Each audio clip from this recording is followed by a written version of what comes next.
Hi, I'm Zibby Owens, the creator and host of the award-winning podcast that you're listening to right now. Thank you so much, called Moms Don't Have Time to Read Books. It is a daily podcast, 365 days a year, and each day we talk to an author about all of the things related to their career, their book, their life, and more in 30 minutes or less, because who has time? I am now an author myself, although I wasn't when I started this podcast, and you can get my new memoir, Bookends, a memoir of love, loss, and literature, wherever books are sold starting July 1st, and my children's book, Princess Charming. You can learn more about me at zibbyowens.com, but really you're here to learn more about the authors, and that is what we're going to do. Also, be sure to check out all the other podcasts in the Zcast Podcast Network. You can learn more at zcastnetwork.com and definitely check out those shows as well. Neil Pasricha is the author of Our Book of Awesome, a celebration of the small joys that bring us together. Neil is the author of 10 books and journals, including The Book of Awesome, a spinning Rolodex of simple pleasures based on his 100 million hit award-winning blog, 1,000 Awesome Things, The Happiness Equation, originally written as a 300-page love letter to his unborn son on how to live a happy life, Awesome is Everywhere, an interactive introduction to guided meditation for children, 2-minute mornings, the simple daily morning practice, and You Are Awesome, a 9-step guide to building resilience told through stories and research. Neil's books are New York Times and #1 international bestsellers and have spent over 200 weeks on bestseller list and have sold over 2 million copies across dozens of languages. Neil also gives over 50 speeches a year at places like Harvard, South by Southwest, and Shopify. His first TED Talk, The 3 A's of Awesome, is ranked one of the 10 most intriguing of all time. And his second is called How Do You Maximize Your Tiny Short Life?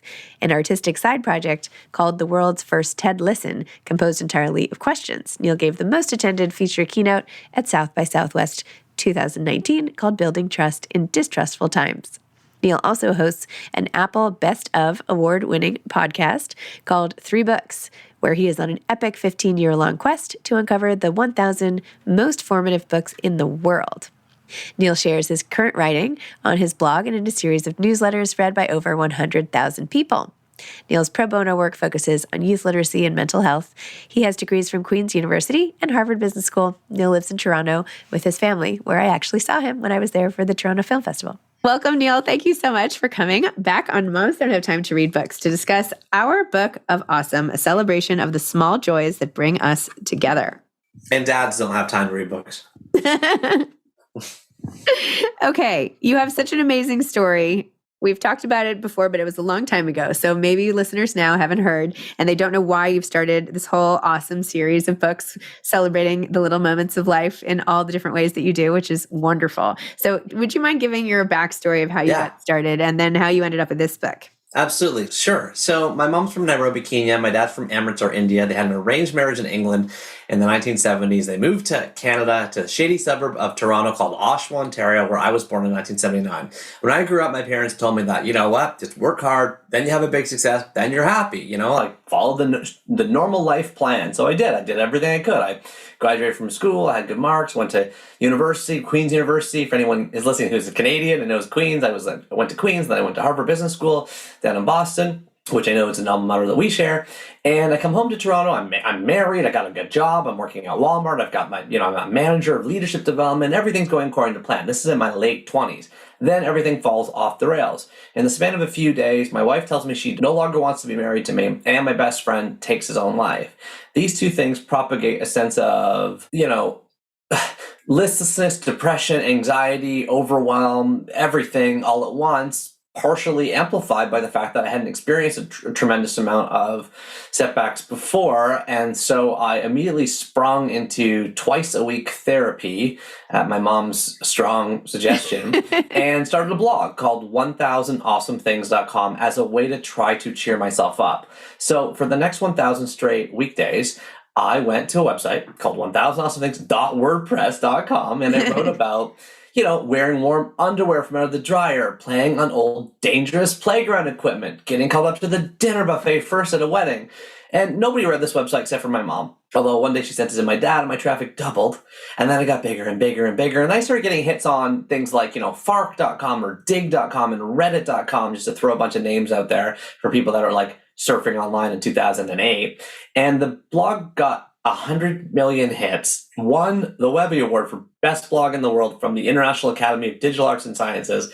Then I was approached by 10 literary agents, and I went with Erin Malone from William Morris Endeavor, and she conducted a 5 publishing house auction to turn my blog, 1000awesomethings.com, into my first book, which came out in 2010 from Amy Einhorn Publishing, which was at that time a division of Putnam.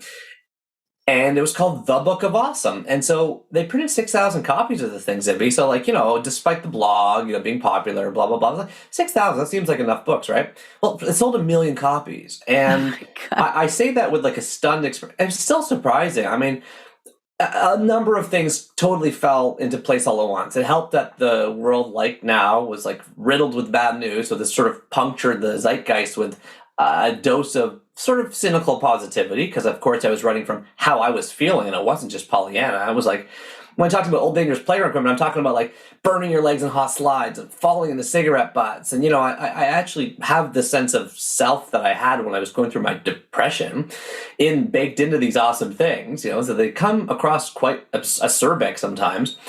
And of course, Heather Reisman made it a Heather's Pick in Indigo Canada. And I had a TED Talk. I was invited to do a TED Talk right after it came out, and that thing went viral. So just all these things fell into place together. And to this day, now, 12 years later, I've written 10 books and journals to this day now. Okay? Nothing's come close to that first one. Okay? Like, it's like Tuesdays with Maury for Mitch Albom, right? Like, it's like my first book. And by the way, people often ask me, well, what are you going to do? You're never going to top the success of your first book. And I draw upon a paraphrased quote from Diablo Cody, who was an ex-stripper from Minnesota who wrote a movie called Juno, which ended up getting nominated for Best Picture. And she was asked, well, how are you going to top Juno? And she said, I'm not, and I never will. And the fact that the first movie I wrote became Best Picture relieves me from the obligation of ever worrying about it. So I like to think, Zibby, that I have had the chance over the past 12 years to just explore with my writing. I got lucky early. It doesn't happen often. Lightning struck me. I'm very grateful. And now I have ended up getting remarried on the flight home from my honeymoon. My wife, Leslie, told me she was pregnant. I spent the next 9 months writing a 300-page letter to my unborn child called The Happiness Equation. I don't know if people are watching this on video or not. I can't quite reach it with the wires, but it's right behind me. It's the blue book. That's The Happiness Equation. I'm realizing that I'm thin-skinned. I get a bad email. I'm like destitute for days. So I wrote a book about resilience. Okay, that's The Resilience Equation. It's titled as You Are Awesome. And then now, 12 years later, after running away from the project and the concept forever, I have decided that in this era of algorithm-infused addictions, endless social media strife, I believe, is really causing massive problems in our society, higher than ever rates in human history of anxiety, loneliness, depression, and suicide. I'm telling you, all 4 of those things are at all-time highs. I was like, we need another one, and I need it too. The pandemic's been horrible, so I wrote our Book of Awesome. It is a brand new 432-page hardcover from Simon & Schuster. You have to change publishers. Long story. We could talk about it. Basically, my editor left the company. So then, you can't, you're kind of, you don't have a home. And so I'm really grateful that Simon & Schuster's like, we want it. And so I wrote a new one, and it's the biggest one I've ever written. And it includes tons of them written by me. Awesome things like, texting your husband to do something when he's upstairs and you're downstairs, right?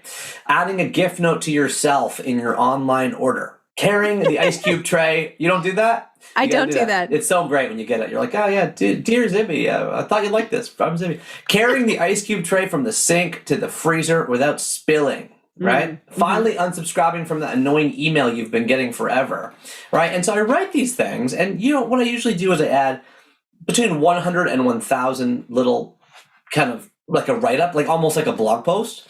But I purposely stick them in the book without table of contents, without any index, without any dedication, acknowledgments about the author, photo of the author. Why do I strip all that out? Because I want it to feel like just a giant thing that just pops you into a good mood whenever you need it. So, for example, if you were to read, finally unsubscribing from the annoying email you've been getting forever, it goes Let freedom ring from the felt-covered walls of cubicle farms. Let freedom ring from the dimly lit university dorms. Let freedom ring from phones at the back of the train. Let freedom ring from laptops at the back of the plane. But not only that, let freedom ring from daily coupon deals. Let freedom ring from annual donation appeals. Let freedom ring from local sponsorship requests. And let freedom ring from spammy marketing contests. And when this happens, when we let freedom ring, let's all join hands in saying, free at last, free at last. Look at this empty inbox. We are free at last.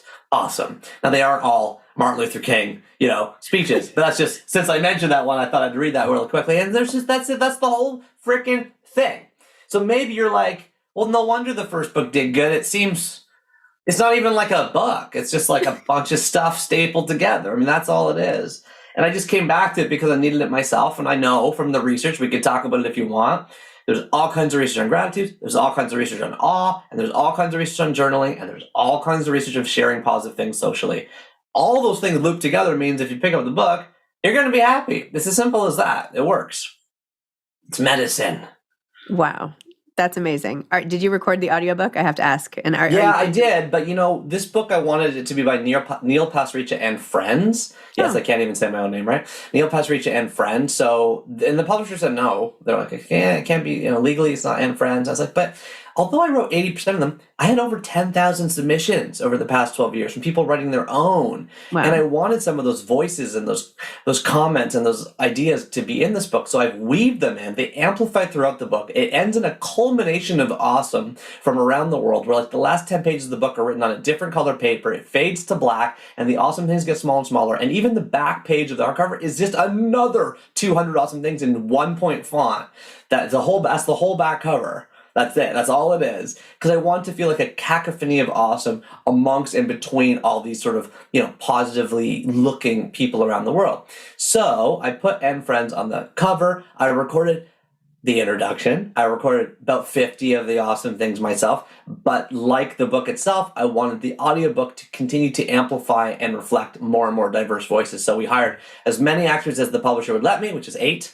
And, because I was inspired by Lincoln in the Bardo, the audiobook for Lincoln in the Bardo, which has like 132 people in it. I don't have the same budget that George Saunders has, I guess. So I got 8. And so the 8 people plus my voice amplified throughout the book, and it feels like a conversation amongst people talking about positivity. I wanted that to be the vision, like any artist, like any writer. We'll see how it ends up, because I'm talking to you before Pub Day, which is December 6th, 2022. But if after Pub Day that actually worked, then great. And if it didn't, as always, I tried. Testing is good. That's the only way you really know. That's the only way you really know. We're trying other things. Made the book a bit smaller this time, a little bit more like pockety size, but we kept it as a hardcover because we want it to be giftable, right? Because when you give a book of awesome to a teacher or to a sick family member in the hospital, you want to communicate like, I care about you enough that I've got you something sort of, hard. That's for some reason, like you wouldn't give someone an audiobook, right? Like you wouldn't give someone like an ebook. So paperback and hardcover are really the only giftable book formats, are they not? True.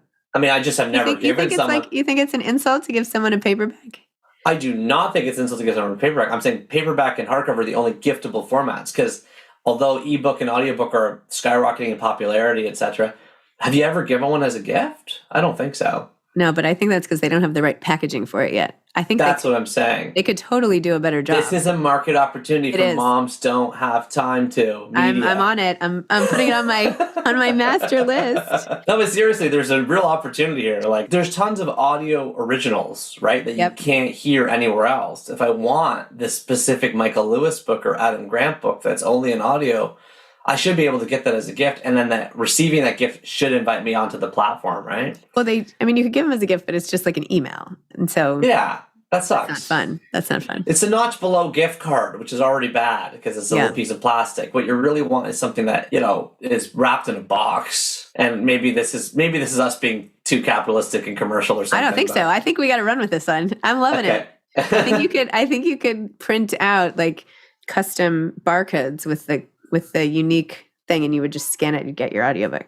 Yeah, or if you want to go really big, you give someone an audiobook device, And headphones. Yeah, and headphones. Yeah, that's a good way to do it. You should actually go to the Beats people and ask if you could put your book in with the packaging. See? And now you're talking. Yeah, it's something like that. It's because then you get some physical. And also, the other thing I'm pointing out here in my mental exploration with you on this is that I can't listen to anything on my phone. My phone is full of temptation. It's full of temptation. I don't know why Oprah's going around telling people that they should be reading on her iPad. Well, I do. Apple paid her $100 million, but she shouldn't be doing that. iPads feed you endless texts, messages, alerts, notifications. Single tasking is the new multitasking. I think if you want to read a book, good luck getting through Anna Karenina on a device that can text you every 10 seconds. And don't tell me airplane mode, because it's also just the bright screen. Research from Australia says if you look at a bright screen an hour before bedtime, your brain doesn't produce as much melatonin overnight. In fact, evolutionary biologists are suggesting that you actually get an increase in energy after you turn off the screen because, your primal brain wants to get the cave and the fire set up before you go to bed. So what I'm trying to say is we need to get back to reading in formats in ways that are easy on our eyes, that are ideally off screens, and that are single tasking devices, which, luckily for all of us, books satisfy. So are we trying to bring back the Walkman? Is that really where we're headed?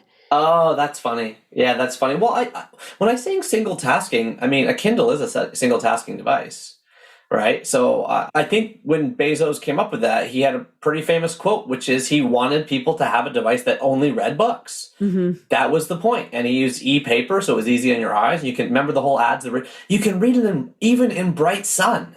Yeah. The whole captivating proposition was that you could read it on a beach, and if sand fell on it, it didn't wreck the screen, and you can't do anything else on it. So I actually applaud the Kindle, ironically, because it prevents you from trying to do anything else. And of course, the accessibility is wonderful, right? And I get lots of emails from readers that are like, they want it in big font, and that's totally fine. My eyes are on the cusp of falling apart, so I can now totally relate because I'm 43 and I just got glasses again after getting laser eye surgery 15 years ago and thinking my eyes were fixed forever. Turns out I was wrong.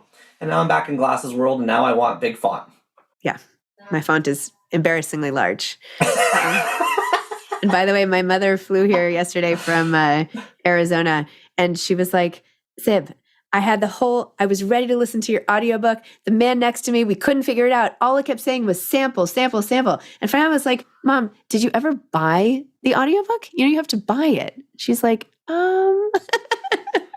Yeah, she listens to the sample. It's not so user-friendly, I feel like, the audio apps. But anyway. Yeah, I mean, I could never get my parents to figure that out. I just give them a book. Yeah. But, when I started my podcast, 3 books, I had one of our values was real books on real pages. I got critical emails from people saying, that's not fair. And so, because my original value was real books have real pages, and audiobooks and ebooks are beautiful mutants. That's what I called them. But I got really called out by that, so I deleted that value. And now I think you can read any way you want to read, as long as you're reading. Because you know what, Zibby? You probably know this. Most people probably don't.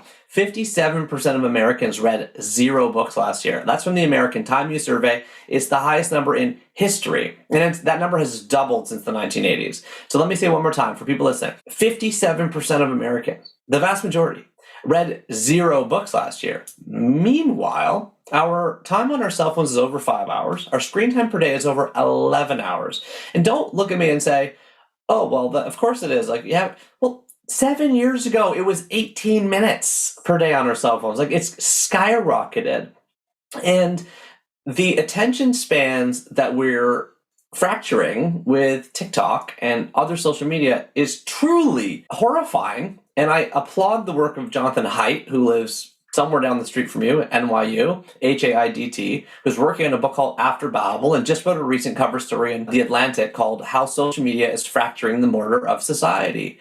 And he was just featured on 60 Minutes together with Tristan Harris, who's the founder of the Center for Humane Technology, talking about how, I'll give you just a couple examples, Zibby.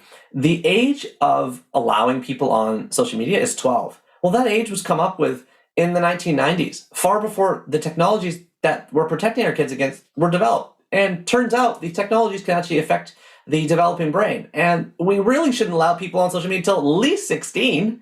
It should be more like 19 or 21. I mean, there's no reason they shouldn't be thought of as anything different than alcohol, for example, in terms of what they do to the long-term ramifications of our brain. But because, as Kevin Kelly says, these technologies are only 5,000 days old, we don't know yet the long-term ramifications. So that's just one, that we should be increasing the age. The second thing is, every single social media platform needs to have baked in a time use. Like it should be time use warnings and shutoffs should be baked into the. Does anyone feel good after 4 hours on Instagram? I have a time use alert on my Instagram. So what do you make it for? How much? I make time it for a an day? hour a day. 1 hour a day. Okay. Right. Yeah, I do that on my fantasy. I do that on my fantasy football app, and I make it for 15 minutes a day. But the only problem is when it pops up and says you've had 15 minutes, I can press a button right there that says ignore. I do. So I do ignore it. But then at least I know. I know I'm hovering Really? close to the line. I know, but what I'm saying is this is you, a very aware and conscious, tech-savvy person who's running a podcast and, of course, is running a big media thing all through Instagram. You have come up with a thing for yours. The average person, and I'm speaking of my own family and friends, they got no chance. It comes down to the default settings. Yeah. If right. When you first get an Instagram account or a TikTok account or a Twitter account, it should say, okay, maximum, 1 hour a day. Otherwise, if you've got a compulsive personality like me, you're wrecked. I'll tell you, Zibby, I have to not only delete all those apps from my phone, which I do, I have to then give my actual phone to my wife, Leslie, on Friday and say, do not give this to me till football starts on Sunday. That's 48 hours I have to give her my phone every week. Otherwise, I'm compulsively addicted to it. It's bad. And I've also deleted my email app. I've deleted any news media app. I've deleted all social media. I have nothing on my phone that can get me, because otherwise I won't stop. Huh. I read 100 books a year. The only way I can do it is by being hardcore on deleting everything else on my phone. Wow. Yeah, I think that we forget sometimes that social media is, and I don't even know why we're talking about this, but it's fun, that it's a choice, like that the convenience, like getting everything delivered.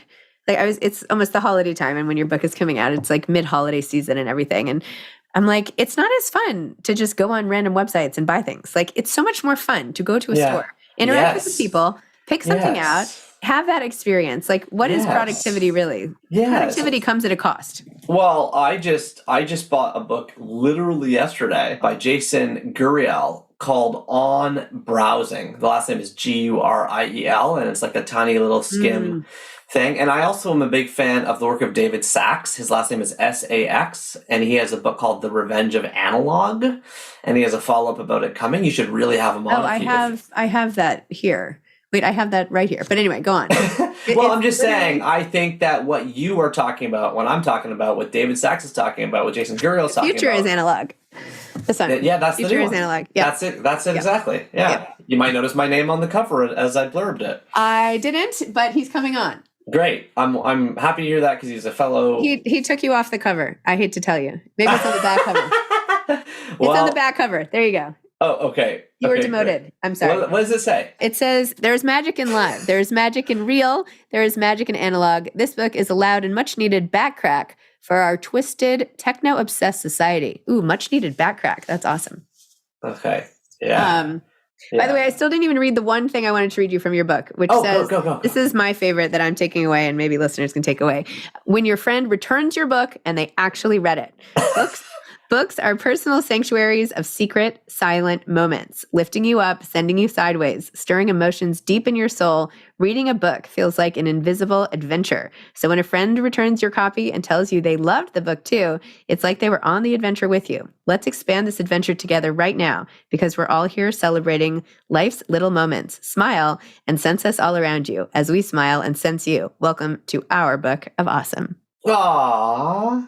And what page was that on? Like 12 or something? 21. 21. Okay, I got the numbers backwards. The reason I asked you for the page numbers because up until that point in the book, readers will observe, if they read our book of awesome, that I wrote all the awesome things. And that little tweak is because the next awesome thing has comments on it. So then you start to hear the other voices of other readers around the world. And then there's letters as the book kind of goes halfway. And then near the end of the book, those people start to submit, which means the awesome things have like little bylines on them. And as you probably also noticed, because you're an astute reader, there's Easter eggs, meaning that some pretty cool nonfiction authors, if you're in this space, like Oliver Burkeman, who wrote 4,000 Weeks, or Seth Godin, who lives up the street from you, who wrote endless books like Lynchpin, or Ryan Holiday, who's kind of the Stoic philosopher.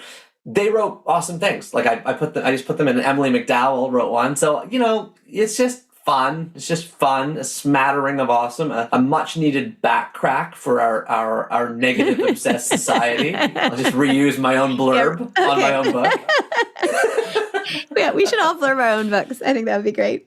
We do. It's like everything is written by us ultimately. I know, that's true. That's true. I know. I guess everything else, all the copy. Neil, this is amazing. I view another 1 million copy hit on our hands here. And this is a perfect gift for everybody who is scrambling for a holiday gift or a New Year's gift or Valentine's or whatever you're looking for. Birthdays, Our Book of Awesome, Neil Pasricha, and Friends in italics. And now we know why. Thank you for coming on, Neil. Thanks for having me, Zibby. Keep up the wonderful work. You are amplifying reading to the world, and we need it. Thank you.